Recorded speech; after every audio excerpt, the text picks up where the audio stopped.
The text message that destroyed my marriage arrived at 2:47 a.m. on a Tuesday, lighting up my phone like a neon sign in the darkness of our bedroom. Madison stirred beside me, her auburn hair spread across the silk pillowcase like spilled wine, and for a moment, I almost didn't read it. Almost. Can't wait to feel your hands on me again tomorrow. Mike makes me feel so alive. Delete this. M. The message wasn't meant for me. It was meant for someone named David Blake, according to the contact, but the signature was unmistakable. M for Madison, my wife of 8 years.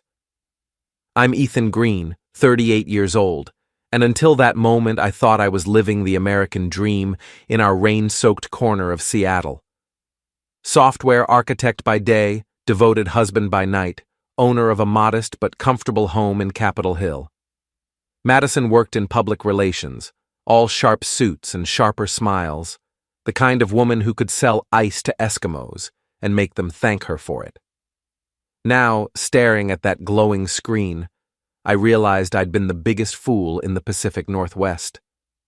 I slipped out of bed, my bare feet silent on the hardwood floors, and padded to the kitchen. Seattle's perpetual drizzle painted patterns on the windows, and the city lights blurred into watercolor smears. My hands shook as I made coffee, the familiar ritual providing some semblance of normalcy while my world crumbled around me. Mike. Who the hell was Mike? The coffee maker gurgled to life, and I found myself studying Madison's phone, which she'd left charging on the counter. She always did that, claimed the bedroom charging cables interfered with her sleep. Now I wondered if it was just another lie in what was apparently an elaborate web of deception. Ethan? What are you doing up? Madison's voice drifted from the doorway, thick with sleep and something else. Guilt, maybe. I turned, forcing a smile that felt like broken glass. Couldn't sleep. Work stuff. She padded over in her silk pajamas, the ones I'd bought her for Christmas, and wrapped her arms around my waist. Her perfume, usually intoxicating, now smelled cloying and false. You work too hard, she murmured against my chest. Come back to bed. In a minute. I kissed the top of her head, tasting lies and betrayal. Just need to clear my head. She pulled back, studying my face with those green eyes that had first caught my attention at a coffee shop near Pike Place Market 9 years ago. You sure you're okay? You look pale. I'm fine. The lie came easier than I expected. Go back to sleep. I'll be there soon. After she disappeared back into the bedroom, I stood in my kitchen, drinking coffee that tasted like ash, and tried to process what I'd learned. My wife was cheating on me with someone named Mike. She was deleting evidence, and she was apparently very, very good at lying to my face. The smart thing would have been to confront her immediately, to demand explanations and apologies and whatever scraps of truth she might offer. But something held me back. Maybe it was professional instinct. I'd spent years debugging complex systems, and you don't fix a problem until you understand its full scope. Or maybe I was just a coward. I spent the rest of that sleepless night planning. By the time Madison's alarm went off at 6:30, I had a strategy. I would investigate quietly, gather evidence, and figure out exactly what I was dealing with before making any moves. Morning, handsome, Madison said, breezing into the kitchen in her power suit, all efficiency and false cheer. Did you ever get back to sleep? Eventually. I handed her a travel mug of coffee, our morning ritual unchanged despite everything. Big day today? Client meeting with the Lane Group. Should be interesting. She kissed my cheek, her lips lingering just long enough to seem genuine. What about you? Code review with the team. Thrilling stuff. I watched her face carefully, looking for tells, for cracks in the facade. The Lane Group. That's the real estate development company, right? Among other things, Mike Lane is expanding into hospitality. Her voice was steady, professional, but I caught the slight flush in her cheeks when she said his name.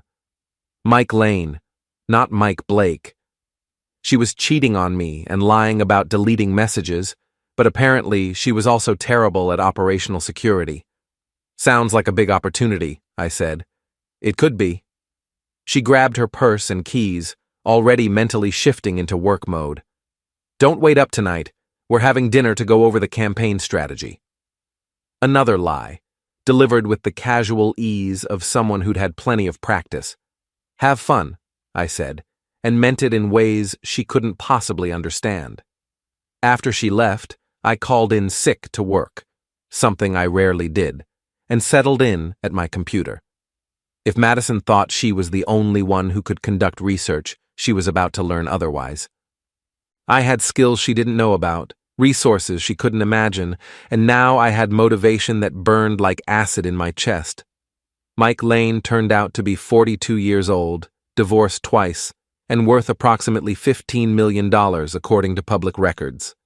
He owned a penthouse downtown, drove a Tesla Model S, and had a reputation for aggressive business practices and expensive tastes.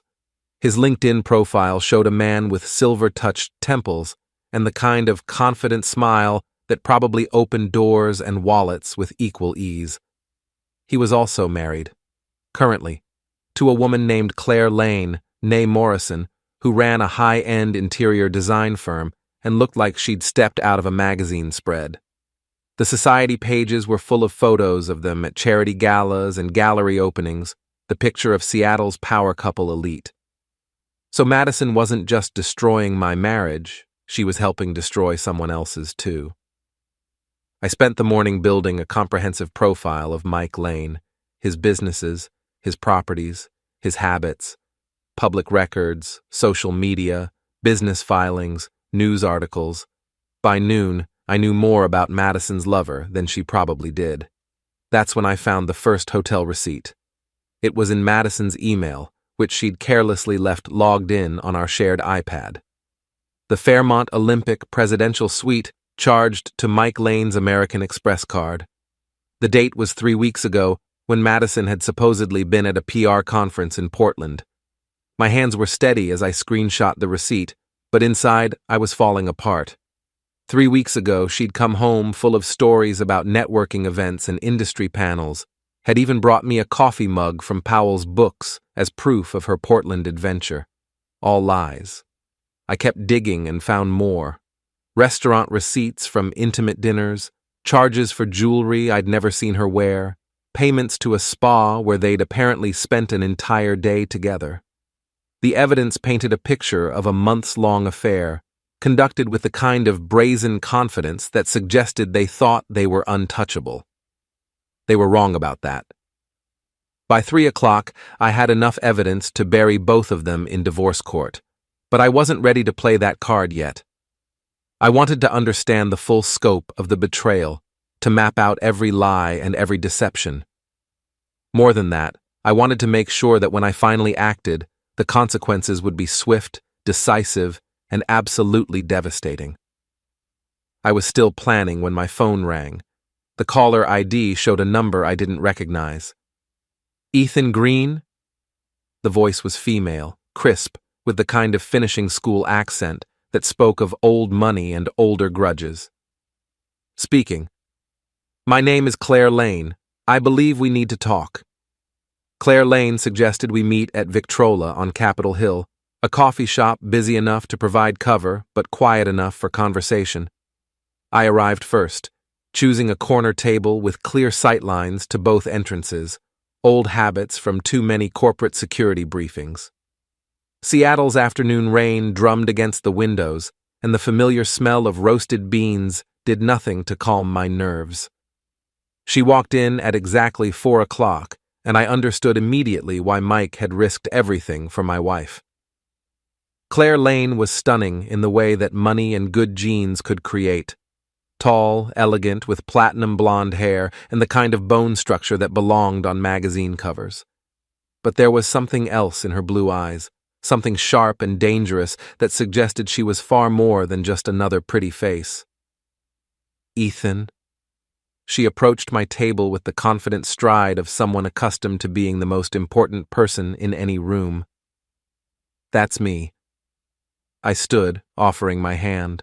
Her grip was firm, her skin cold from the rain outside. Thank you for meeting me on such short notice. She settled into the chair across from me, placing a leather portfolio on the table between us. I assume you know why I'm here? I have a pretty good idea. I studied her face, looking for cracks in the composure. When did you find out? 3 months ago. Her voice was steady, matter of fact. Mike became careless. Late nights, mysterious phone calls, charges on our credit cards that didn't match his supposed business activities. I hired a private investigator. She opened the portfolio and slid a photograph across the table. It showed Madison and Mike leaving the Fairmont Olympic together, her hand on his arm, both of them laughing at some private joke. The timestamp showed it was taken 2 weeks ago. There are more, Claire said quietly. Many more. I picked up the photo, studying my wife's face. She looked happy in a way I hadn't seen in months, maybe years. Radiant. Alive. It was like looking at a stranger. How long have you known? She asked. Since last night. Madison sent a text to the wrong number. I set the photo down, meeting her gaze. I spent today doing my own research. And what did you discover? That my wife is a better liar than I gave her credit for, but not as smart as she thinks she is. I leaned back in my chair. The question is, what do we do about it? Claire smiled, and for the first time since she'd sat down, the expression reached her eyes. That depends on what kind of man you are, Ethan. Are you the type who confronts them directly, demands explanations, maybe suggests marriage counseling? I was considering it. Don't. The word was sharp, final. I tried that approach with Mike 6 months ago when I suspected something was wrong. He denied everything, made me feel paranoid and jealous, convinced me I was imagining things. Meanwhile, he just got better at hiding his activities. She pulled out another photograph, this one showing Mike and Madison entering a downtown apartment building. He rented this place 2 months ago, uses it for their meetings when hotels feel too risky. You've been watching them? Extensively. She opened a tablet and scrolled through what appeared to be a detailed surveillance log. Tuesday and Thursday evenings, usually between 7 and 10, sometimes Saturday afternoons when you're at your office and I'm supposedly at yoga class. The casual mention of my weekend work habits sent a chill down my spine. You've been watching me, too. I've been thorough. She met my gaze without flinching. I know you're a software architect at Meridian Systems, that you work late most Tuesdays and Thursdays, which is when they usually meet, and that you're considered one of the most ethical employees in your company. No affairs, no gambling problems, no questionable financial dealings. You're exactly what you appear to be. Which is a good man married to a woman who doesn't deserve you. The words hit harder than I expected. I found myself studying Claire's face, looking for manipulation or hidden agenda, but all I saw was a shared pain that mirrored my own. What do you want from me? I asked. Partnership. She leaned forward, her voice dropping to barely above a whisper. They think they're so clever, so careful, but they're not. They're reckless and selfish, and they've left themselves vulnerable in ways they don't even realize. Vulnerable how? She smiled again, and this time there was something predatory in the expression. Mike has been using company funds to pay for their little adventures. The apartment, the hotel rooms, the jewelry. It's all being filtered through Lane Group accounts as business expenses. That's embezzlement, and it's grounds for both criminal charges and civil forfeiture. And Madison? Has been billing her time with Mike as client work while actually conducting a personal relationship. That's fraud, and it violates her professional ethics agreements. Her firm takes that kind of thing very seriously. I felt a cold satisfaction settling in my chest. You want to destroy them professionally. I want to destroy them completely. The words were spoken with calm precision. I want them to lose everything: their jobs, their reputations, their financial security. I want them to understand that actions have consequences and that betraying people who trusted them comes with a price. That's not revenge, I said. That's justice. Sometimes they're the same thing. She closed the tablet and leaned back. But I can't do it alone. I need someone on the inside, someone who can help gather evidence and coordinate our response, someone who has as much to gain from their downfall as I do. I thought about Madison's lies, about the months of deception, about the way she'd kissed my cheek that morning while planning to spend the evening in another man's bed. The betrayal burned like acid, but underneath it was something colder and more focused. What did you have in mind? Claire opened her purse and pulled out a small device that looked like a USB drive. This is a keylogger. Install it on your home computer, and it will record everything Madison types. Passwords, emails, text messages, everything. I have a similar device for Mike's office computer. That's illegal. It's a gray area. You own the home computer jointly, and I have access to Mike's office as his wife. Technically, we're not breaking any laws. Technically. Do you want to catch them or not? I stared at the device, thinking about marriage vows and legal boundaries and the kind of man I'd always believed myself to be. Then I thought about Madison's smile as she'd told me about her Portland conference, about the coffee mug from Powell's books that she'd probably bought online, about the way she'd held Mike's arm in that photograph. What else do you need? For the next hour, Claire laid out a comprehensive plan that was equal parts brilliant and ruthless. We would gather evidence systematically, building an airtight case of financial fraud, professional misconduct, and personal betrayal. We would coordinate our revelations for maximum impact, ensuring that both Mike and Madison faced consequences simultaneously and publicly. The key, Claire explained, is timing. We hit them when they're most vulnerable, when they have the most to lose. Mike is bidding on a major development project next month. If he loses his reputation, he loses the contract. Madison's firm is up for a prestigious industry award. A scandal would destroy their chances. You've really thought this through. I've had 3 months to plan. She gathered her materials, preparing to leave. The question is whether you're truly committed to seeing this through, because once we start, there's no going back. They'll know we were working together, and they'll hate us for it. I thought about that morning's kiss, about years of shared meals and shared beds and shared dreams that had apparently meant nothing to the woman I'd married. I'm committed. Good. She stood, extending her hand again. Partners? Partners. As she walked away, disappearing into Seattle's gray afternoon, I realized that my marriage wasn't the only thing that had changed forever. I was no longer the trusting, naive husband who'd believed in happily ever after. I was something harder now, something more dangerous. And Mike Lane and Madison Green were about to find out exactly what that meant. Installing the keylogger took less than 5 minutes, but those 5 minutes felt like hours. I sat at our home computer, the device Claire had given me, feeling like it weighed 1,000 pounds, while Madison showered upstairs after another late client meeting. The bathroom door was closed, water running, but every sound made me jump. The software installed silently, invisibly, creating a hidden partition that would capture every keystroke without leaving any trace on the system. I was violating my wife's privacy, crossing lines I'd never imagined crossing, but the memory of that text message burned away any lingering guilt. Ethan. Madison's voice drifted down from upstairs. Did you eat already? Grabbed something at the office, I called back, ejecting the USB drive and slipping it into my pocket. There's leftover Thai food in the fridge. Perfect. I'm starved. I bet you are, I thought, remembering the restaurant receipt I'd found that afternoon. Le Bernardin, $347 for 2 people. Charged to Mike's card at the exact time Madison was supposedly in her office working on quarterly reports.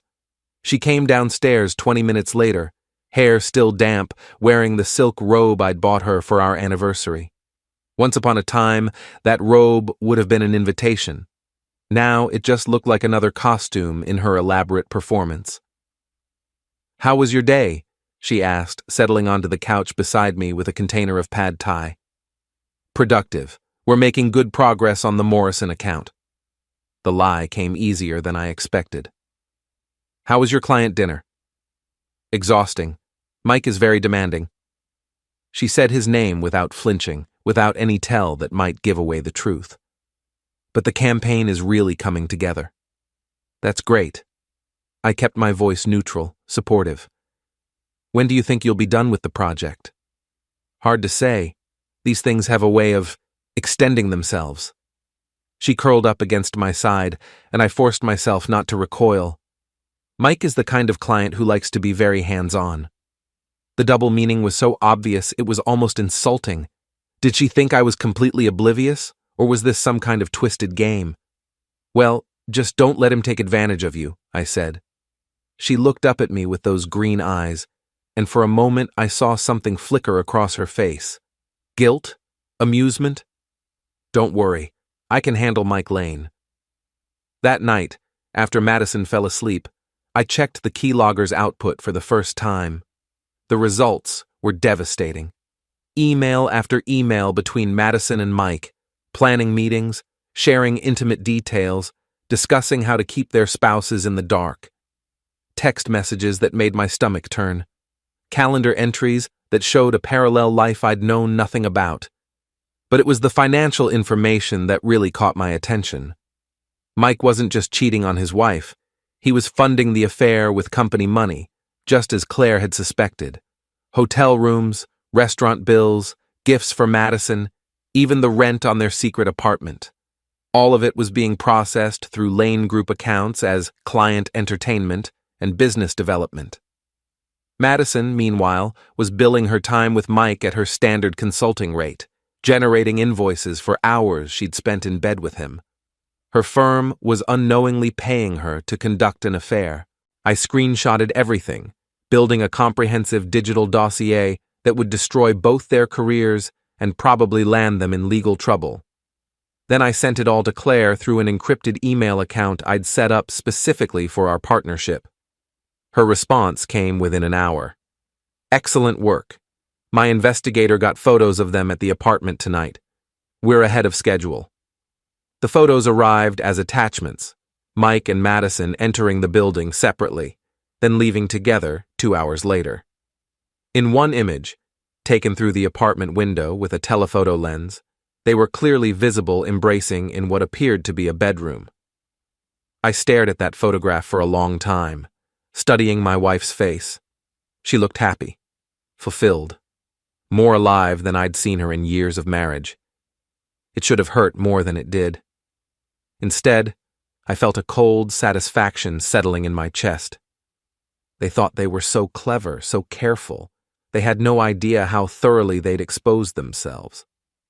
The next morning, Madison was unusually affectionate over breakfast, kissing my cheek and telling me how much she loved me. I wondered if the guilt was finally getting to her, or if this was just another layer of the performance. "I might be late again tonight," she said, gathering her things for work. "Mike wants to review the preliminary campaign materials." "Of course he does." I handed her the travel mug of coffee, our morning ritual unchanged. "Will you be at his office?" "Probably. Or maybe that new restaurant downtown, Canlis. He mentioned wanting to try it." Another lie. According to the calendar entries I'd captured, they were planning to spend the evening at the apartment. Canlis was just cover, a story she could reference later if I asked about her day. "Sounds expensive," I said. "It's a business expense." She kissed me goodbye, her lips lingering just long enough to seem genuine. "Don't wait up." After she left, I called Claire. We'd been communicating primarily through encrypted email, but this felt like a conversation that required real-time discussion. "How are you holding up?" she asked without preamble. "Better than I expected." I settled into my home office, surrounded by printouts of evidence and financial records. I keep thinking I should be more upset, but mostly I just feel focused. That's normal. Anger is useful, but rage makes you sloppy. You're thinking clearly, which is exactly what we need right now. Have you confronted Mike yet? No. And you can't confront Madison either, not yet. The moment they know we're onto them, they'll start covering their tracks. We need to wait until we have everything we need to destroy them completely. How much more do we need? I'm meeting with my lawyer tomorrow. If the evidence is as solid as it appears, we can probably move within the next 2 weeks. 2 weeks. 14 more days of pretending everything was normal, of accepting Madison's lies and kisses and casual betrayals. It seemed like an eternity. Claire, can I ask you something? Of course. Do you ever wonder if we're going too far?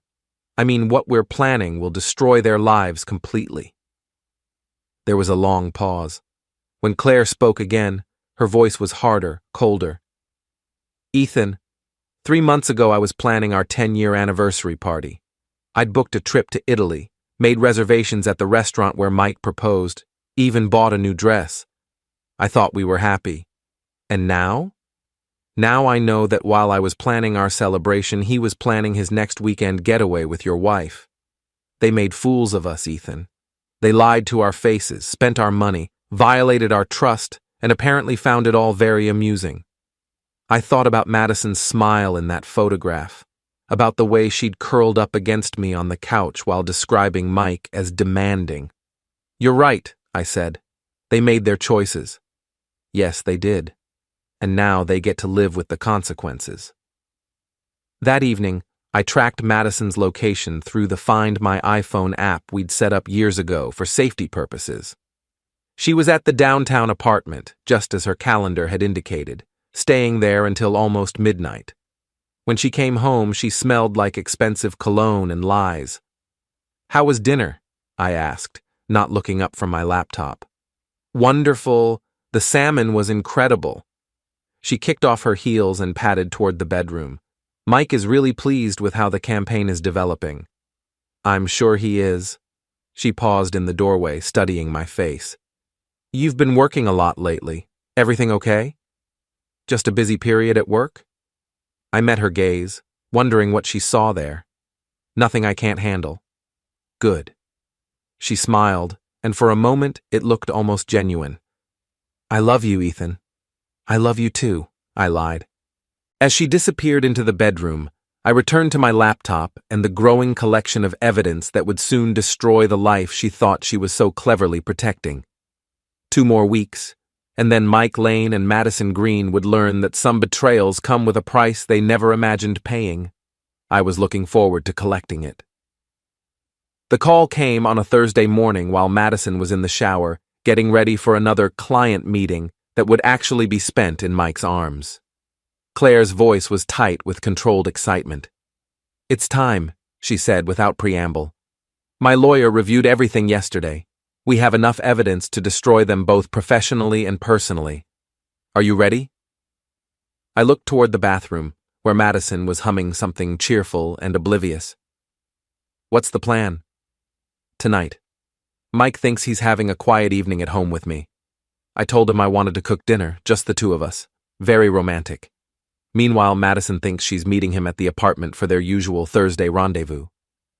But he won't be there. Exactly. She'll show up to an empty apartment, probably assume he's running late, and wait. That's when you appear. My pulse quickened. And Mike?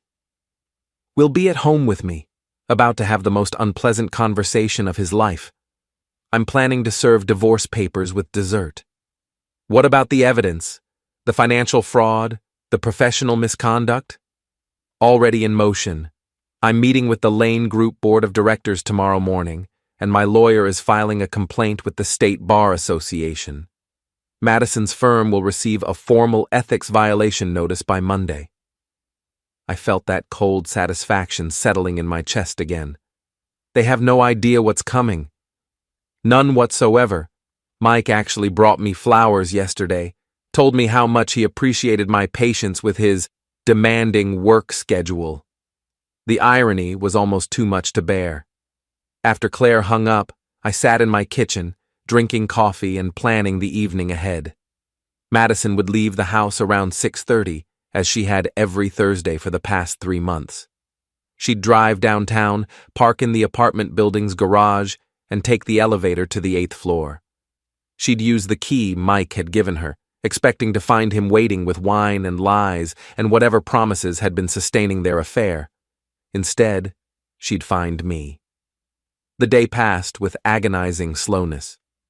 I called in sick to work again, something that was becoming a habit, and spent the morning making final preparations. I printed copies of every piece of evidence Claire and I had gathered: hotel receipts, restaurant bills, email exchanges, text messages, financial records, photographs, everything that proved the scope and duration of their betrayal. Madison came home around 4, earlier than usual, carrying takeout from our favorite Vietnamese restaurant. "Thought we could have an early dinner?" she said, unpacking containers of pho and spring rolls. "I have to go back to the office tonight. Mike wants to review the final campaign presentation." "On a Thursday night?" "You know how he is, very detail-oriented." She handed me a bowl, her fingers brushing mine.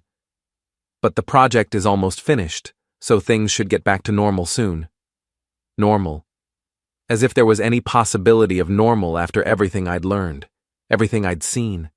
As if we could go back to morning coffee and evening television and the comfortable routines of a marriage built on trust and honesty. "That'll be nice," I said. We ate in relative silence, Madison scrolling through her phone while I watched her face. She was texting someone, Mike, presumably, her lips curving in small smiles at his responses. The casual intimacy of it, the way she felt comfortable conducting her affair right in front of me, was almost impressive in its audacity. At 6:15, she stood and stretched. "I should get going. Mike hates it when people are late." "Drive carefully. The roads are slick tonight." She kissed my forehead, a gesture that had once been affectionate and now felt like mockery. "Don't wait up. This might run late." "I won't." I watched from the window as she pulled out of our driveway, her taillights disappearing into Seattle's perpetual drizzle. Then I gathered my evidence, put on my coat, and drove downtown to have a conversation that was 3 months overdue. The apartment building was one of those modern glass towers that had sprouted all over Seattle in the past decade, all clean lines and expensive amenities. I'd never been inside, but Claire's investigator had provided detailed floor plans and access codes. Mike had been careless about security, probably assuming that his wife would never think to look for him in such an obvious place. The 8th floor hallway was empty, carpeted in neutral beige and lit by recessed fixtures that cast everything in harsh shadows. Apartment 8G was at the end, and I could see light under the door. Madison was already inside, waiting for a lover who would never arrive. I knocked. "Mike?" Her voice was muffled by the door, surprised but pleased. "Did you forget your key again?" I knocked again, not trusting my voice. Footsteps approached, and I heard the deadbolt turn. The door swung open, and Madison appeared, backlit by warm lamplight, wearing a black dress I'd never seen before. Her smile died when she saw me. "Ethan." The word came out as barely a whisper. "What are you doing here?" I think that's my question. I held up the folder containing our evidence. "May I come in? We need to talk." For a moment, she looked like she might try to slam the door, but something in my expression must have convinced her that resistance was futile. She stepped back, and I walked into Mike Lane's secret apartment. It was exactly what I'd expected. Expensive furniture, city views, the kind of place designed for seduction rather than living. A bottle of wine sat open on the kitchen counter, 2 glasses waiting beside it. Classical music played softly from hidden speakers. "How did you find this place?" Madison asked, her voice stronger now, shifting into damage control mode. "The same way I found the hotel receipts, the restaurant bills, the text messages, and the emails." I set the folder on the coffee table and opened it, revealing the first layer of evidence. The same way I found out that you've been lying to me for months." She stared at the photographs, the financial records, the printed emails. Her face went through a series of expressions: shock, fear, anger, and finally something that looked almost like relief. "How long have you known?" she asked. "Since Tuesday night, when you sent a text meant for Mike to the wrong contact." "That was you?" She sank onto the couch, her legs apparently no longer capable of supporting her. I wondered why David never responded. "David Blake doesn't exist. You created that contact to hide Mike's real number, but you made a mistake in the settings. The message came to me instead." She buried her face in her hands. "God, Ethan, I'm so sorry. I never meant for you to find out like this." "How did you mean for me to find out? Or were you planning to keep lying indefinitely?" "I don't know." Her voice was muffled, broken. "I wasn't thinking clearly. It just happened." "It didn't just happen, Madison. You made choices, hundreds of them, over months. Every lie, every secret meeting, every time you looked me in the eye and told me you were working late. Those were all choices." She looked up at me, tears streaming down her face. "You're right. You're absolutely right, and I hate myself for it. But Ethan, you have to understand. Mike makes me feel things I haven't felt in years. He makes me feel alive. And I make you feel what? Dead? No, that's not what I meant. You make me feel safe, comfortable. But that's not enough anymore. I need more than comfort." I stared at her, this woman I'd loved for 8 years, and realized that I was looking at a stranger. The Madison I'd married would never have said those words, would never have reduced our relationship to mere comfort. "So you decided to have both," I said. "The excitement of an affair and the security of a marriage? It wasn't supposed to go on this long. I thought it would burn itself out, that I'd get it out of my system and things would go back to normal." "Normal?" I laughed, but there was no humor in it. "There is no normal anymore, Madison. There's no going back." "What do you mean?" I pulled out my phone and showed her the text Claire had sent 20 minutes earlier. "Divorce papers served. Mike is destroyed. Your turn." "Claire Lane knows about the affair," I said. "She's known for months. We've been working together to gather evidence." Madison's face went white. "Working together how?" "The keylogger on our computer, the financial records, the photographs. We have everything, Madison. Every lie, every deception, every fraudulent expense report you filed." "Fraudulent expense reports?" "You billed your firm for time spent with Mike. That's fraud. Claire's lawyer is filing ethics violations against both of you tomorrow morning." She stood up abruptly, pacing to the window. "This is insane. You can't destroy my career over a personal matter." "I'm not destroying anything. You did that yourself when you decided to conduct a months-long affair on company time." "And what about you and Claire? How long have you been planning this?" "Since the day she called me. Since the day she showed me photographs of my wife leaving hotels with her husband." Madison turned from the window, her expression shifting from despair to anger. "So you've been lying too? All those concerned questions about my work, all that supportive husband bullshit, you were just gathering intelligence." "That's right. How is that any different from what I did?" "Because I was responding to your betrayal, not initiating it. Because I was trying to uncover the truth, not hide it." "You're destroying my life." "No, Madison. I'm revealing the life you chose to live in secret. There's a difference." She stared at me for a long moment, and I saw the exact instant when she realized that this wasn't a conversation about forgiveness or second chances. This was an ending. "What happens now?" she asked quietly. "Now you pack your things and find somewhere else to stay. The house is in my name, and I want you gone by tomorrow." "And then?" "Then you deal with the consequences of your choices. The divorce, the ethics violations, the professional disgrace. All of it." "Ethan, please, we can work this out. We can go to counseling. Rebuild the trust." There's nothing left to rebuild. I closed the folder and stood up. We're done, Madison. We've been done since the moment you decided that our marriage wasn't enough for you.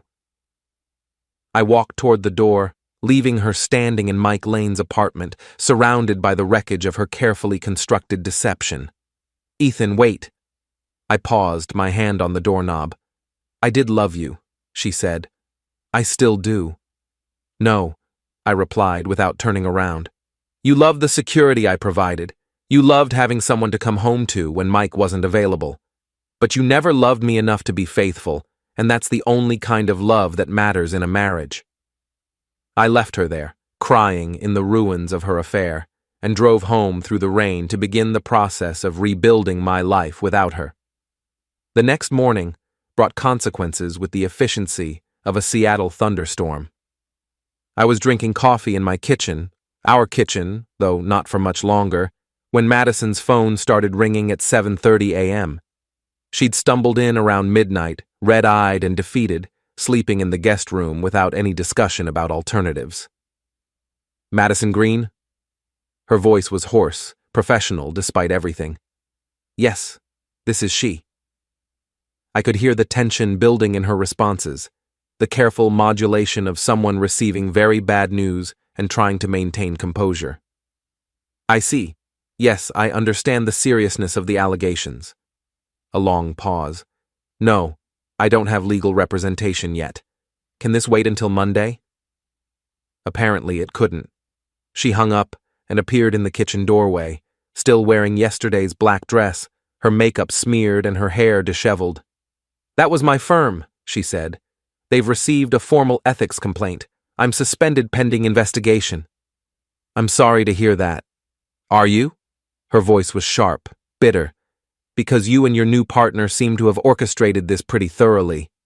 I poured myself another cup of coffee, not offering her any. Small cruelties, but after months of deception, I found I had little generosity left. Claire and I documented your professional misconduct, I said. We didn't create it. Professional misconduct. She laughed, but there was no humor in it. I fell in love with the wrong person. That's not a crime. Billing personal time as business expenses is fraud.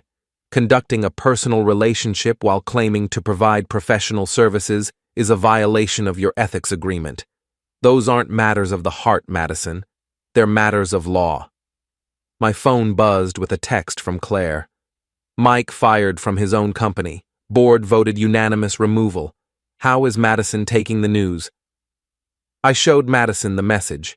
She read it twice, her face cycling through disbelief, horror, and something that might have been grief. They can't fire him from his own company, she said. They can when he's been embezzling funds to pay for an affair. Mike owns 45% of Lane Group. The other 55% belongs to his business partners, and they voted to remove him for cause. Embezzling? The word came out as barely a whisper. Every hotel room, every dinner, every gift he bought you, all of it was charged to company accounts as business expenses. That's embezzlement, Madison. It's a felony. She sank into a chair, the full scope of the disaster finally becoming clear. We never talked about the money. I assumed he was paying for everything personally. Ignorance isn't a defense. You knew he was married, you knew the relationship was inappropriate, and you participated anyway. The fact that you didn't ask where the money was coming from doesn't absolve you of responsibility. You're enjoying this, she said, studying my face. You're actually enjoying watching my life fall apart. I considered the question seriously. Was I enjoying this? There was satisfaction in seeing justice served, in watching someone face consequences for their actions. But enjoyment seemed too simple a word for the complex mix of emotions I was feeling. I'm finding closure, I said finally. For months I felt like something was wrong but couldn't put my finger on what. I questioned my instincts, wondered if I was being paranoid or insecure. Now I know I was right to trust those feelings. So, this is therapy for you? This is justice. My phone rang, Claire's number. How are you holding up? She asked. Better than expected. You? Mike spent the night at his lawyer's office, trying to figure out if there's any way to avoid criminal charges. Apparently there isn't. Madison was watching me with the intensity of someone trying to decipher a foreign language. I put the phone on speaker. Claire, Madison is here. She'd like to know what happens next. Madison. Claire's voice was cool, professional. I hope you understand that this isn't personal. You and Mike made choices that hurt people, and now you're facing the natural consequences of those choices. Natural consequences? Madison's voice cracked. You've destroyed our careers, our reputations, our lives. How is that natural? You destroyed your own lives when you decided to conduct an affair using stolen money and fraudulent billing practices. Ethan and I simply documented your actions and reported them to the appropriate authorities. What about what you two have been doing? Spying on us, hacking our computers, violating our privacy. Everything we did was legal, Claire replied. Ethan installed monitoring software on a computer he owns jointly with you. I hired a private investigator to document my husband's activities. We gathered evidence of crimes and reported them to the proper authorities. That's not only legal, it's civic duty. Madison looked at me with something approaching hatred. You've thought of everything, haven't you? We've been thorough, I admitted. And now what? You two ride off into the sunset together while Mike and I lose everything? There was a pause. Claire and I hadn't discussed what came after the revenge, what our relationship might look like once our common enemy was defeated. Now we all move forward with our lives, Claire said finally. You and Mike will face the legal and professional consequences of your actions. Ethan and I will rebuild our lives without the people who betrayed us. Together? Another pause, longer this time. That remains to be seen, Claire said. After she hung up, Madison and I sat in silence for several minutes. Outside, Seattle's morning rain painted patterns on the windows, the familiar sound oddly comforting despite everything. I need to call a lawyer, Madison said finally. That's probably a good idea. And I need to find a place to stay. Yes. How long do I have? I'd like you gone by tonight. She nodded, accepting the timeline without argument. Can I ask you something? What? If I had confessed when you first confronted me, if I had begged for forgiveness and promised to end things with Mike, would you have given me a second chance? I thought about it seriously, trying to imagine a version of events where Madison had chosen honesty over deception, remorse over defiance. I don't know, I said finally. Maybe. But you didn't confess. You tried to minimize what you'd done, to make me understand why you needed something I couldn't provide. You showed me that your primary concern wasn't the pain you'd caused me.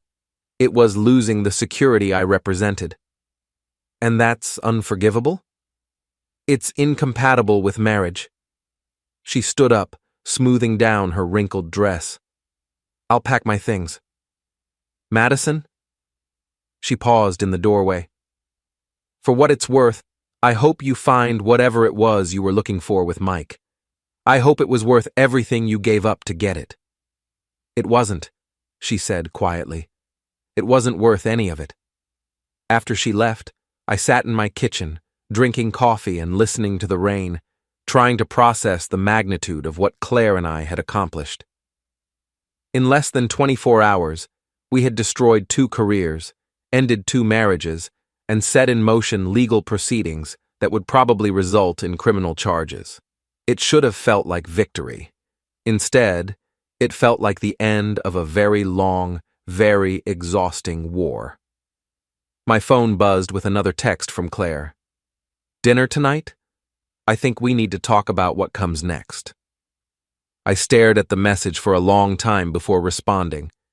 Yes, I think we do. Claire chose a small restaurant in Fremont, the kind of place that served excellent food without pretension and attracted customers who valued conversation over being seen. I arrived first, choosing a corner table with a view of the Fremont Bridge, its lights reflecting off the dark water of the ship canal. She walked in 10 minutes later, and I was struck again by how different she looked outside the context of our revenge partnership. Tonight she wore jeans and a simple sweater, her blonde hair pulled back in a ponytail, minimal makeup. She looked younger, more vulnerable, and infinitely more real than the polished woman who had first approached me in that coffee shop. "How did it go with Madison?" she asked, settling into the chair across from me. "She's gone, staying with a friend while she looks for a lawyer and a more permanent place to live." "And how are you feeling about that?" I considered the question while studying her face. "Empty, mostly. Our marriage had been dying for months, maybe years. Yesterday just made it official." "Regrets? About the marriage ending? No? About the way it ended?" I paused, thinking about Madison's tears, about the look of devastation on her face when she realized the scope of what we'd done. "I'm not sure yet." The waitress approached, and we ordered dinner and a bottle of wine.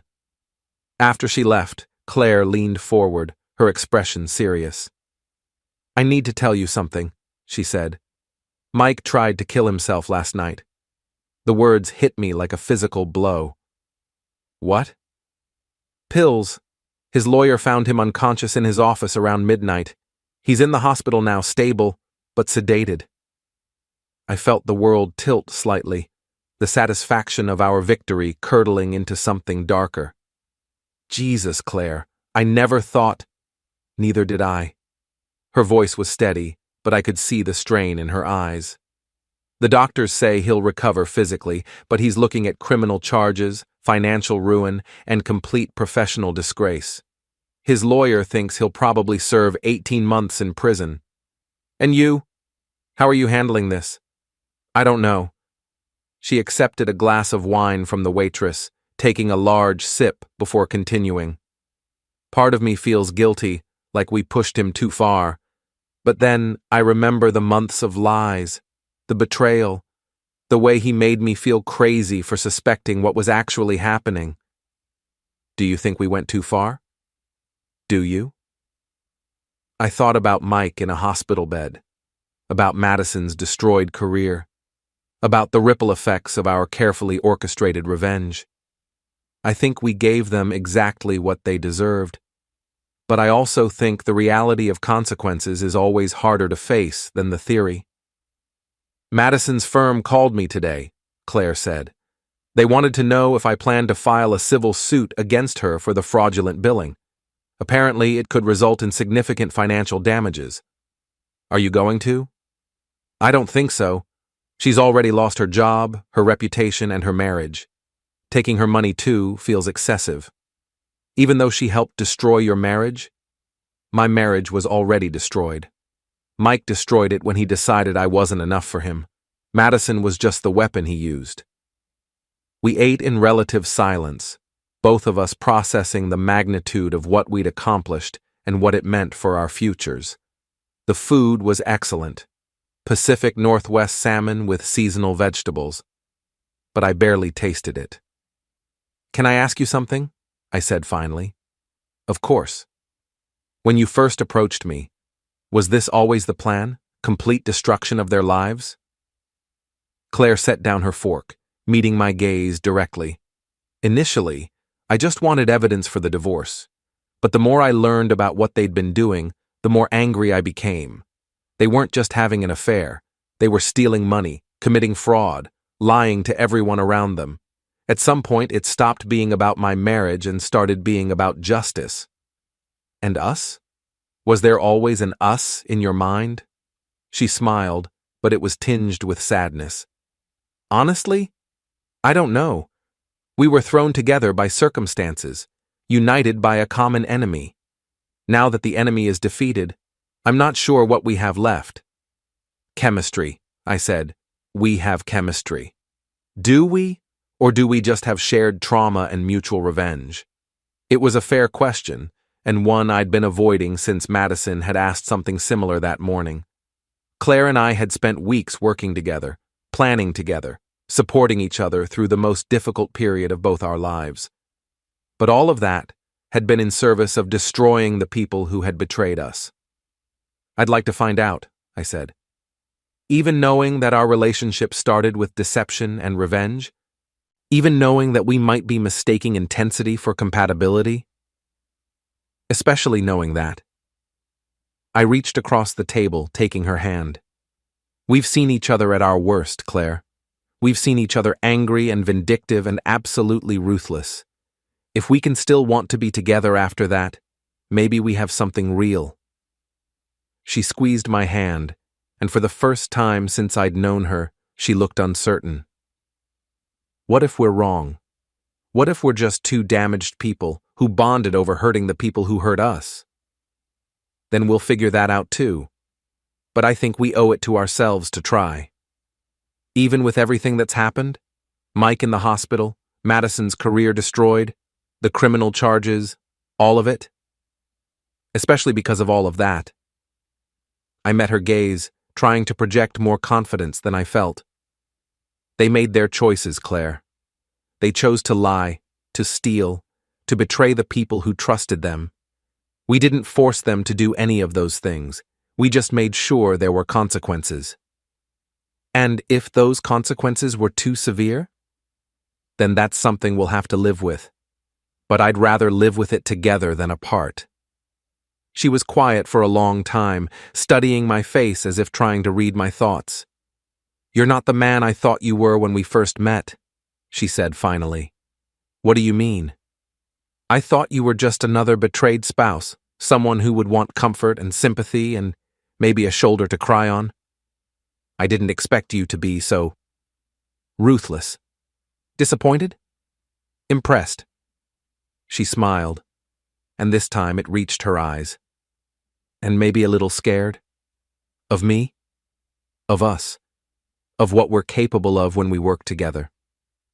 I thought about the past few weeks, about the systematic way we'd gathered evidence and destroyed our enemies, about the cold satisfaction I'd felt watching Madison's world crumble. Claire was right to be scared. We had been ruthless, efficient, and absolutely devastating. "Maybe that's not a bad thing," I said. "Maybe the world needs more people who are willing to hold others accountable for their actions.